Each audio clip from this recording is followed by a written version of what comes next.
Hello, എല്ലാ കൂട്ടുകാർക്കും എൻ്റെ ഒരു പുതിയ വീഡിയോയിലേക്ക് സ്വാഗതം. ഞാനിന്ന് പൈനാപ്പിൾ കൊണ്ട് നല്ലൊരു ജ്യൂസ് ഉണ്ടാക്കാൻ പോവുകയാണ് കേട്ടോ. അതിന് ഒരു പൈനാപ്പിളാണ് കേട്ടോ എടുത്ത് വെച്ചേക്കണത്.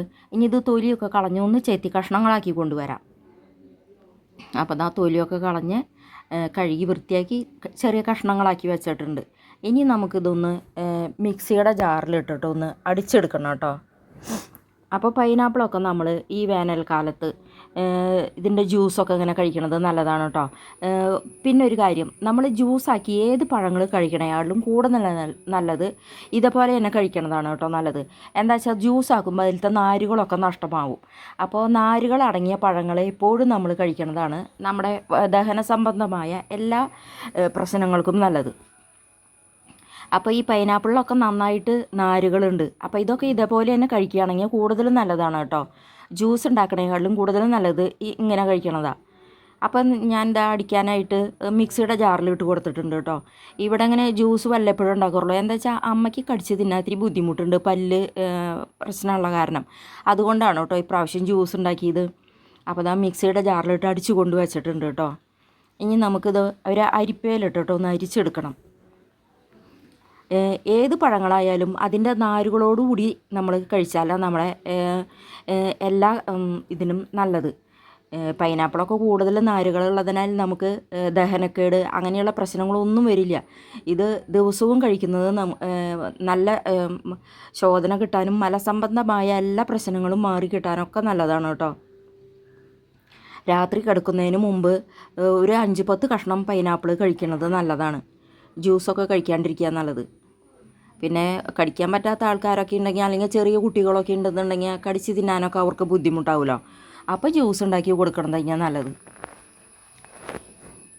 ഇപ്പോൾ വേനൽക്കാലം നല്ല ചൂടുള്ള സമയത്ത് നമ്മൾ പുറത്തൊക്കെ പോയി വെയിൽ കൊണ്ട് വരുമ്പോൾ നല്ല തണുത്ത ജ്യൂസുകളൊക്കെ കിട്ടുമ്പോൾ നമുക്ക് കുടിക്കാനൊക്കെ നല്ല സുഖം ഉണ്ടാവും.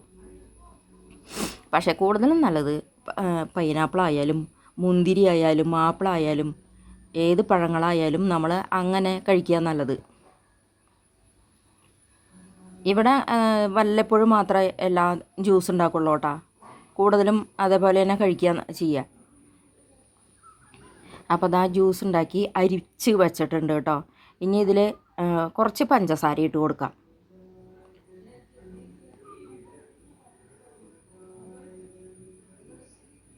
ഫൈബറും കാൽഷ്യം ഒക്കെ നന്നായിട്ട് ഈ പൈനാപ്പിളിലുള്ള കാരണം നല്ലതാണ് കേട്ടോ. അത് നമ്മൾ നിത്യവും കഴിക്കണത്. പഞ്ചസാര ഇട്ടിട്ടൊന്ന് നന്നായി ഇളക്കി കൊടുക്കുക കേട്ടോ.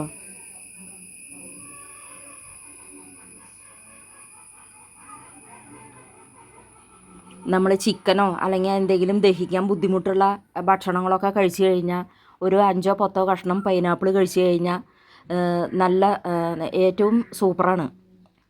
ദഹനക്കേട് വരെ ഒന്നുമില്ല. അപ്പോൾ പഞ്ചസാര ഇട്ട് ഇളക്കി നന്നായി മിക്സ് ചെയ്തിട്ടുണ്ട് കേട്ടോ. ഇനി ഇത് നമുക്കൊന്ന് ഗ്ലാസ്സിൽ ഒഴിച്ച് വയ്ക്കാം.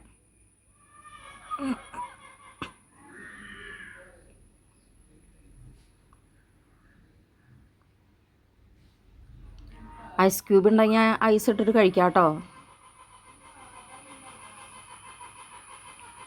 ഐസ് ഇട്ടില്ല, എല്ലാവർക്കും തൊണ്ടവേദനയൊക്കെയാണ്. അത് കാരണം കൊണ്ട് ഐസ് ഇട്ടില്ല. തണുത്ത വെള്ളത്തിലാണ് ഉണ്ടാക്കിയേക്കണത്. അപ്പോൾ പൈനാപ്പിൾ ജ്യൂസ് റെഡിയായി കേട്ടോ. അപ്പോൾ വേനൽക്കാലത്തൊക്കെ നമ്മളിതുപോലെ പഴങ്ങളുടെ ചാറ് ജ്യൂസ് ഉണ്ടാക്കിയിട്ട് ഇങ്ങനെ കഴിക്കണതൊക്കെ സൂപ്പറാണ് കേട്ടോ. അപ്പോൾ നിങ്ങൾക്ക് എല്ലാവർക്കും എൻ്റെ വീഡിയോ ഇഷ്ടപ്പെട്ടു എന്നുണ്ടെങ്കിൽ ലൈക്ക് ചെയ്യാനും ഷെയർ ചെയ്യാനും സബ്സ്ക്രൈബ് ചെയ്യാനും മറക്കല്ലേ. അടുത്ത നല്ലൊരു വീഡിയോ ആയിട്ട് ഞാൻ പിന്നെ വരാം കേട്ടോ.